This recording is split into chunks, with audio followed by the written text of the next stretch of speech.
Aujourd'hui, je suis très heureuse de m'entretenir avec Gary Cross. Il est le directeur de Global Mission et il va nous expliquer un peu comment il est possible de participer à Global Mission. Tant de choses se produisent dans le monde et vous vous demandez peut-être comment y participer. Comment puis-je faire partie de ce que Dieu fait dans le monde ? Aujourd'hui, nous allons donc avoir l'occasion d'entendre parler de lui. Même dans les conversations que j'ai eues avec d'autres pasteurs, il y a eu cette question. Qu'est-ce que cela signifie, une mission holistique ? Parfois, il faut clarifier un peu ce que cela signifie.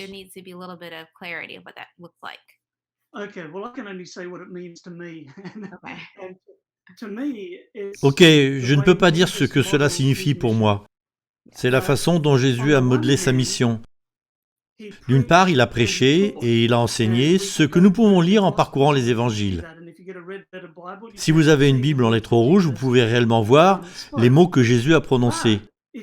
Mais si vous la regardez de plus près, vous pouvez voir qu'il a passé plus de temps à guérir les malades, à s'occuper des besoins émotionnels et physiques des gens.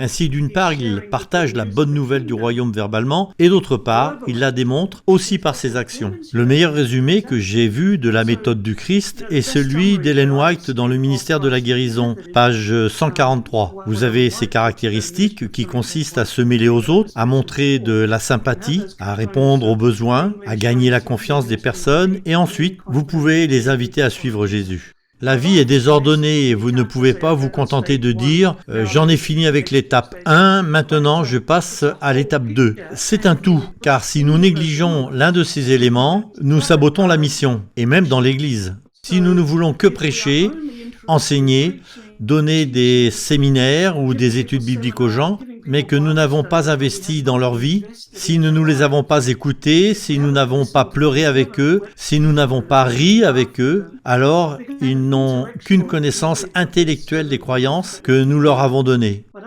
Mais sauront-ils être enracinés en tant que disciples de Jésus ? Ont-ils ce soutien et réseau de relations ? Prenons l'exemple du velcro. Le velcro colle les choses ensemble et si vous le regardez au microscope, c'est une combinaison de crochets et de boucles qui s'assemblent. Vous les rapprochez ensemble, puis vous les écartez. Si vous n'avez qu'un seul crochet et une seule boucle, comme des connaissances intellectuelles sur Jésus, il est très facile de le démonter. Mais si vous avez eu une connexion holistique, intégrale, complète, Jésus a touché votre cœur, pas seulement votre tête, et que vous avez réellement fait l'expérience d'un compagnon chrétien s'occupant de vos besoins physiques, vous ressentez un lien plus étroit. La vie de disciple sera d'autant plus forte. C'est donc ça que je veux dire en parlant de la mission holistique. Je crois au ministère de la littérature. Je pense que les médias sont merveilleux et que nous avons besoin de ces choses. Mais ils ne peuvent que soutenir, ils ne peuvent pas remplacer le contact individuel. Jésus ne s'est pas contenté de rester au ciel et de nous envoyer un tract. Il ne s'est pas contenté de nous envoyer les 28 croyances fondamentales sur un morceau de papier. En fait, il est venu ici. Il s'est sali les mains, il s'est mis dans la peau d'un humain. Il est devenu un avec nous parce que c'est de cette manière que l'on vit la mission, on l'a fait. Désolé, je prêche trop. C'est impressionnant et très appréciable. Son implication entière, je suis avec toi. Ce n'est pas un nous ou un eux. Là où c'est, je suis là. Que peut faire le nous pour aller là-bas et les atteindre ? Mais en fait, je suis ici dans cette situation. C'est un nous, c'est un autre. Nous sommes là-dedans ensemble et je suis là pour vivre la vie avec vous. C'est une approche tellement différente. Au lieu de comment pouvons-nous les changer, c'est un wow. C'est différent de ce que je connais. Ça change mes habitudes, alors nous changeons ensemble et voyons là où Dieu nous mène ensemble.